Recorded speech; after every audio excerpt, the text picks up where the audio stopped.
এক দেশে ছিল এক সাহসী রাজপুত্র আরমান। তিনি ছিলেন পরোপকারী ও শক্তিশালী। অন্যদিকে এক দূর দেশের রাজকুমারী সায়রা ছিলেন অপূর্ব সুন্দরী ও বুদ্ধিমতী। একদিন রাজপুত্র আরমান তার রাজ্যের বাইরে শিকার করতে গিয়ে এক জাদুকরীর অভিশাপে পড়েন।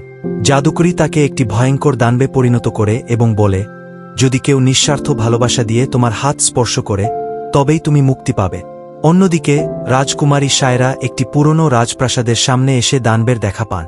ভয় না পেয়ে তিনি দানবের সঙ্গে কথা বলেন এবং বুঝতে পারেন সে আসলে একজন অভিশপ্ত রাজপুত।